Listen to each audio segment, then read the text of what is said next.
Welcome everyone. शिक्षा स्तंभ आपके लिए लेके आया है हिंदी की complete series one day exam के लिए, जो आपके लिए महत्वपूर्ण साबित होगी। ये हिंदी की मेरी फर्स्ट क्लास है और फर्स्ट क्लास में मैं आपको पढ़ाऊंगी व्याकरण का पहला टॉपिक वर्णमाला।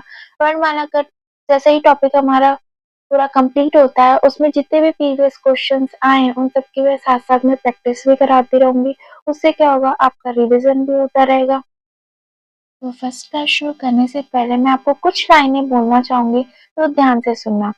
मंजिल उन्हीं को मिलती है जिनके सपनों में जान होती है। मंजिल उन्हीं को मिलती है जिनके सपनों में जान होती है। पंखों से कुछ नहीं होता, हौसलों में उड़ान होती है। पंखों से कुछ नहीं होता, हौसलों से उड़ान होती है। अपनी मंजिल को पाने के लिए हमें मेहनत करनी है। तो चलो हम अपनी फर्स्ट क्लास शुरू करते हैं। फर्स्ट क्लास शुरू करने से पहले हमें हिंदी का सिलेबस पता होना चाहिए। कोई भी सब्जेक्ट हम पढ़ते हैं तो उससे पहले हमें सब्जेक्ट का पता होना बहुत जरूरी है। तो अपना सब्जेक्ट देखते हैं हिंदी।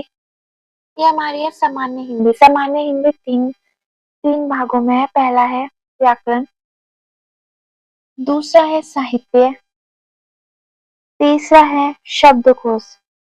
व्याकरण व्याकरण के ये सारे टॉपिक्स हैं।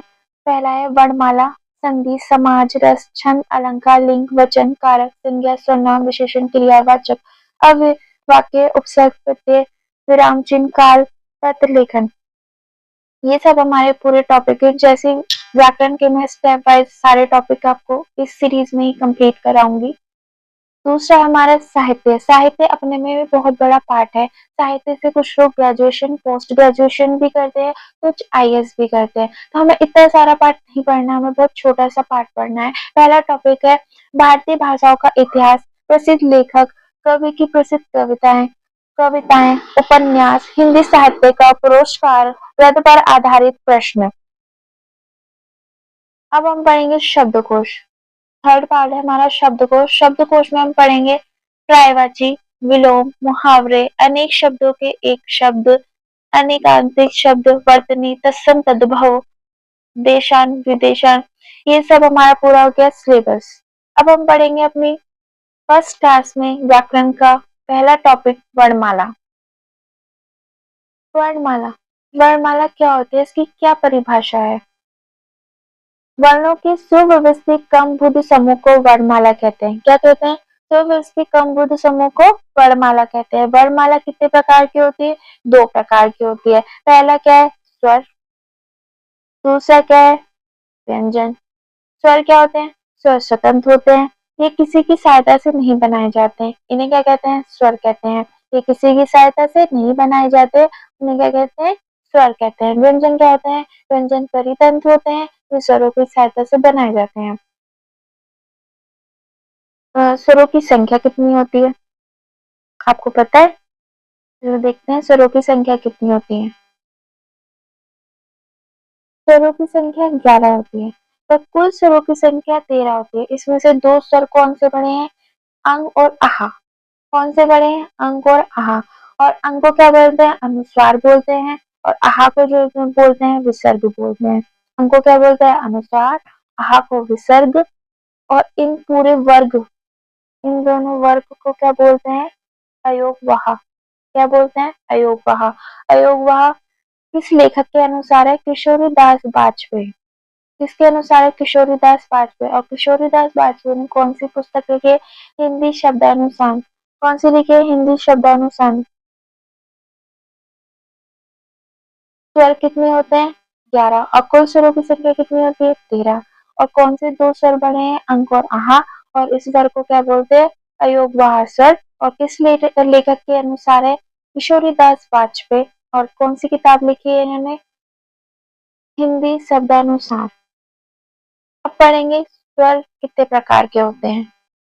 पहला है लघु स्वर। लघु स्वर। दूसरा है हमारा दीर्घ स्वर।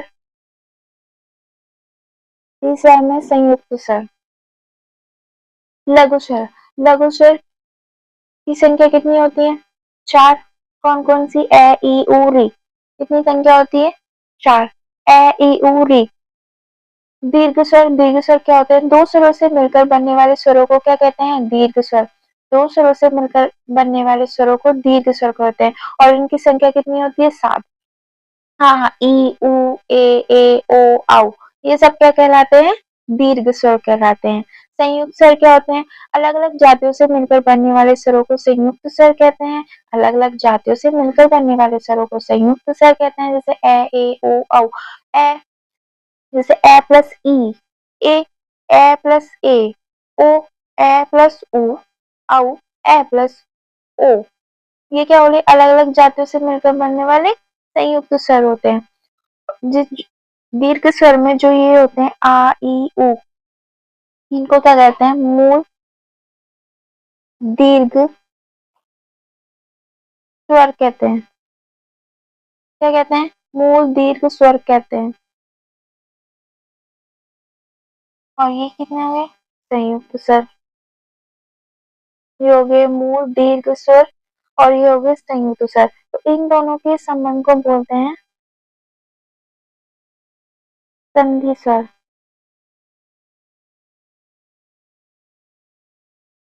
क्या बोलते हैं? संधि स्वर। हम दोबारा रिपीट करते हैं, हमने क्या पढ़ा है? वर्णमाला। वर्णमाला वर्णों के सुव्यवस्थित क्रमबद्ध समूह को वर्णमाला कहते हैं। वर्णमाला कितने प्रकार की होती है? 2 प्रकार की होती है, स्वर और व्यंजन। स्वर क्या होते हैं? स्वर स्वतंत्र होते हैं, ये किसी की सहायता से नहीं बनाए जाते, उन्हें क्या कहते हैं? स्वर कहते हैं। व्यंजन क्या होते हैं? व्यंजन परितंत्र होते हैं, ये किसकी सहायता से बनाए जाते हैं? स्वरों की सहायता से बनाए जाते हैं। अब स्वरों की संख्या कितनी होती है? स्वरों की संख्या 11 होती है, पर कुल स्वरों की संख्या 13 होती है। और किसके अनुसार कौन से 2 स्वर बने हैं? ए और आ। ए जो होता है अनुसार होता है, आहा जो होता है विसर्ग होता है, और इस वर्ग को क्या बोलते हैं? अयोपहा बोलते हैं। और किस लेखक ने बोला है ये? किशोरीदास वाजपेयी। और इन्होंने कौन सी पुस्तक लिखी है? हिंदी शब्दानुसार। अब स्वरों के प्रकार कितने हुए? लघु स्वर, दीर्घ स्वर, संयुक्त स्वर। लघु स्वरों की संख्या जो होती है वो 4 होती है, आ ई उ री। ये दीर्घ स्वर किन्हें कहते हैं? दीर्घ स्वर 2 स्वरों से मिलकर बनने वाले स्वरों को दीर्घ स्वर कहते हैं, जैसे आ ई उ ए ओ औ। ये क्या कहलाते हैं? दीर्घ स्वर कहलाते हैं। संयुक्त स्वर कौन से होते हैं? अलग अलग जातियों से मिलकर बनने वाले स्वरों को संयुक्त स्वर कहते हैं, जैसे ए ओ औ, ये सब। अब आगे हम पढ़ते हैं, आगे पढ़ते हैं प्रत्यय। प्रत्यय कितने प्रकार के होते हैं? 3 प्रकार के। जीव के आधार पर, जीव के आधार पर, मुख के आधार पर और ओष्ठ के आधार पर। जीव के आधार पर स्वरों के प्रकार, पहला है अग्र स्वर, दूसरा है मध्य स्वर, तीसरा है पश्च स्वर। अग्र स्वर क्या होते हैं? स्वरों का उच्चारण करने पर जीवा का आगे की ओर होना ही क्या कहलाता है? अग्र स्वर। जब हम इन स्वरों का उच्चारण करते हैं तो हमारी जो जीवा है वो आगे की ओर होती है, ई ए। आप स्वयं इन स्वरों का उच्चारण करो, जो आपकी जीवा होगी वो आगे की होगी, ई। तो हमारी जो, जब हम इस स्वर का उच्चारण कर रहे हैं उस टाइम हमारी जीवा जो है वो आगे की ओर हो रही है। तो इस, जब इस स्वर को क्या कहते, इस उच्चारण को क्या कहते हैं? अग्र स्वर। मध्य स्वर, स्वरों का उच्चारण करने पर जीवा का मध्य में रहना ही मध्य स्वर कहलाता है। मध्य स्वर जैसे आ जब उच्चारण कर रहे हैं तो उसमें हमारी जो जीवा है वो मध्य में है। पश्च स्वर, पश्च स्वर क्या होते हैं? स्वरों का उच्चारण करने पर जीवा का पीछे की ओर जाना है, पश्च स्वर कहलाता है। जैसे आ उ औ। तो उस टाइम जब उच्चारण कर रहे हैं स्वरों का तो हमारी उस टाइम जीवा क्या है? पीछे की ओर जा रही है। अब आगे हम पढ़ते हैं मुख के आधार पर। मुख के आधार पर स्वरों के प्रकार, समवृत स्वर, अर्ध समवृत स्वर, विवृत स्वर, अर्ध विवृत स्वर। कितने प्रकार होते हैं? 4। समवृत स्वर, अर्ध समवृत स्वर, विवृत स्वर और अर्ध विवृत स्वर। समवृत स्वर क्या होते हैं? स्वरों का उच्चारण करने पर कम मुख खुलना, वो क्या होता है? संवर्ध स्वर। जैसे ई, उ।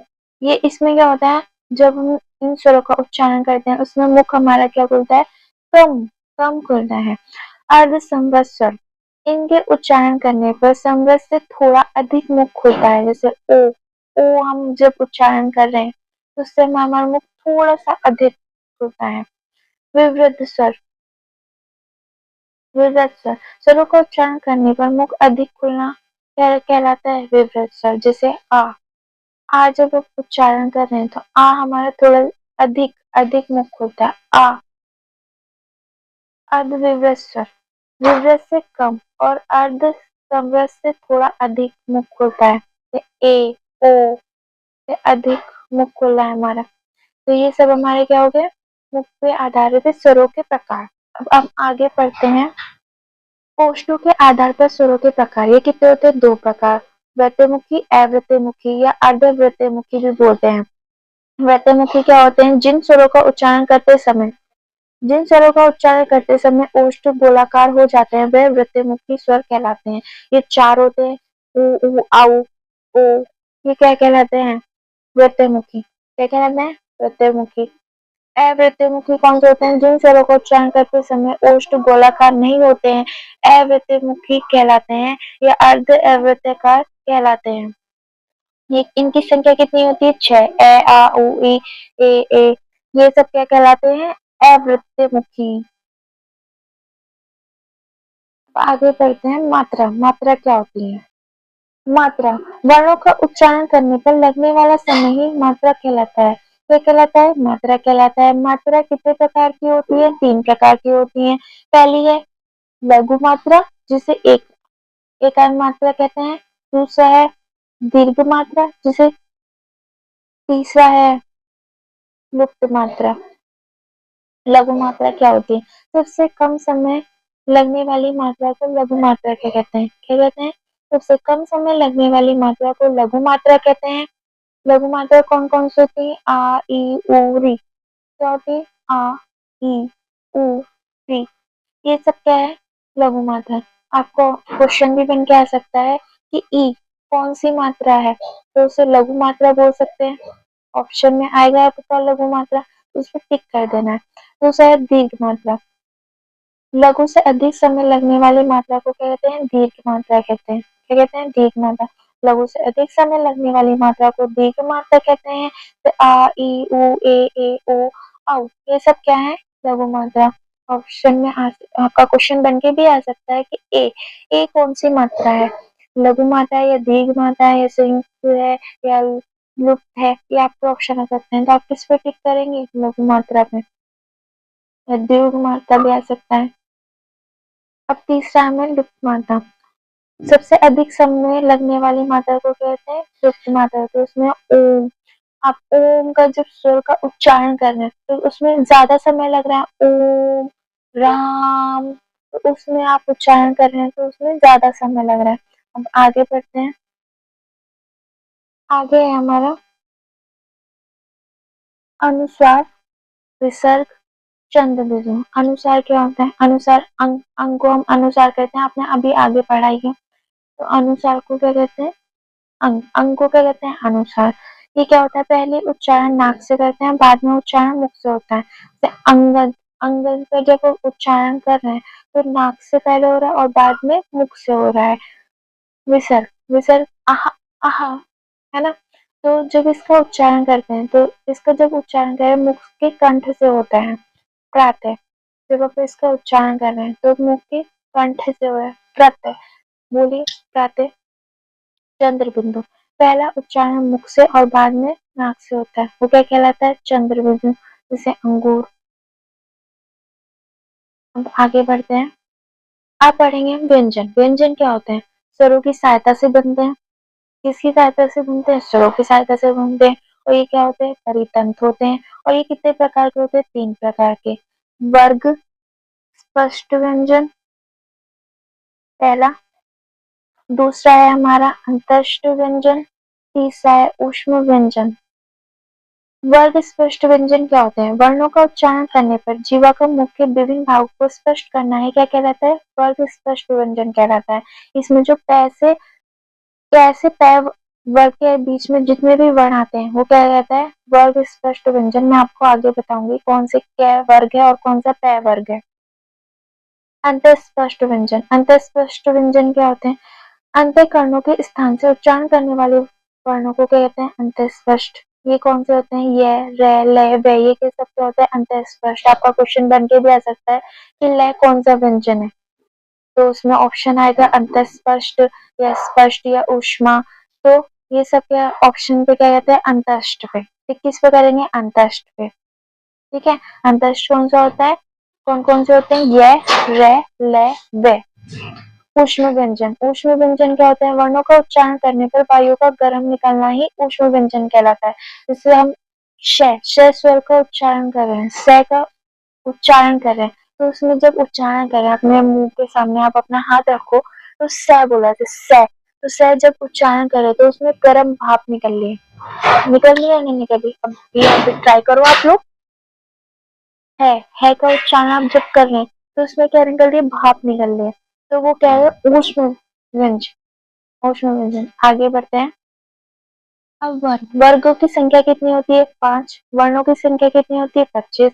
गुरु कामता प्रसाद के अनुसार कितनी होती है, 27। इसमें से दो कौन सी बड़ी है, ड और ढ। कौन सी बड़ी है, ड और ढ। इन्हें क्या बोलते हैं, इसको दीर्घ उत्कृष्ट प्रजात बोलते हैं। ठीक है, अब मैंने आपको आगे बताया था कि आगे बढ़ाऊंगी। जैसे क वर्ग में क्या आता है, क ख ग घ ड़। च वर्ग में क्या आता है, च छ ज झ। ट वर्ग में क्या आता है, ट ठ ड ढ न। त वर्ग में क्या आता है, त थ द ध न। प वर्ग में क्या आता है, प फ ब म। ये क्या कहलाता है, इसको क्या बोलेंगे, क वर्ग। इसे क्या बोलेंगे, च वर्ग, ट वर्ग, त त वर्ग, प वर्ग। क वर्ग का जो उच्चारण करते हैं कंठ से करते हैं। जैसे क्या बोलेंगे आप, क ख ये घे ड़े, तो उसमें क्या हो रहा है, कंठ से उच्चारण हो रहा है आपका। कहाँ से उच्चारण हो, कंठ से। च वर्ग का जो उच्चारण स्थान होगा वो क्या होगा, तल। च है ना। त वर्ग का उच्चारण स्थान मुख होगा। जो त वर्ग का उच्चारण स्थान क्या होगा, दंत होगा। प वर्ग का उच्चारण स्थान क्या होगा, ओष्ठ। तो प फ ब म, तो उसमें क्या होगा, आपके होठ, जो होठ ओष्ठ है वो मिल रहे हैं ना, जैसे प फ। वर्गों का जो पांचवा स्वर बोलते हैं इसे, इन्हें क्या बोलते हैं, अनुनासिक।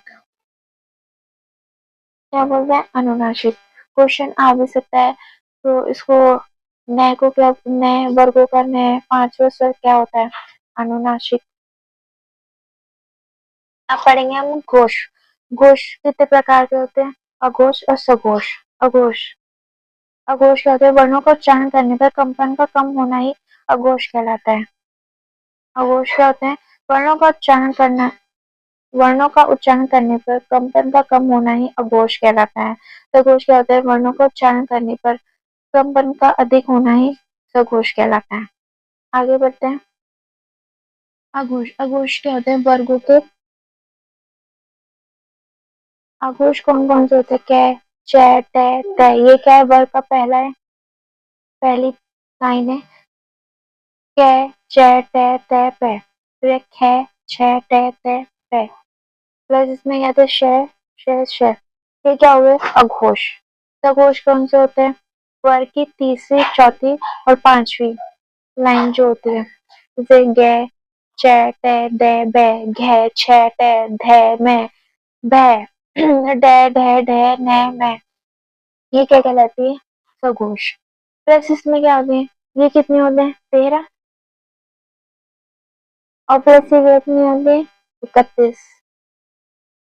इन दोनों को जोड़ेंगे कितना आएगा हमारा, कितने होने, 44। कितना है, 44।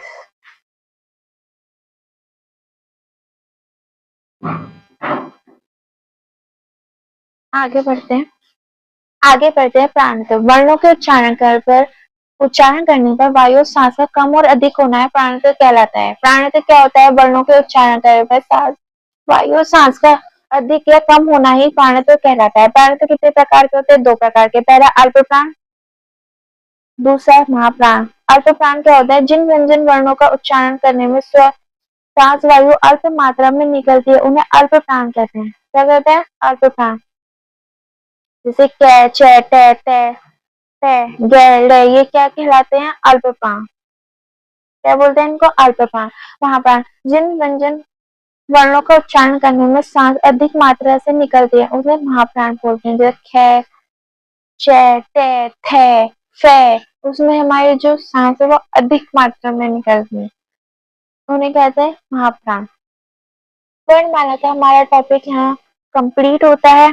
आपको क्लास कैसी लगी, आप मुझे कमेंट में बताना। आपका कोई डाउट है मुझसे आप कमेंट में पूछ लेना, वो मैं आपका क्लियर कर दूंगी नेक्स्ट क्लास में। और वर्णमाला से जितने भी प्रीवियस क्वेश्चंस बन के आए उनकी मैं प्रैक्टिस कराऊंगी नेक्स्ट क्लास में। चैनल को सब्सक्राइब और लाइक करना और कमेंट करना, और आपको इसकी पूरी पीडीएफ आपको शिक्षा स्तंभ के टेलीग्राम पे कंप्लीट आपको मिल जाएगी। और नेक्स्ट क्लास में प्रीवियस क्वेश्चंस की प्रैक्टिस करते हैं। ओके।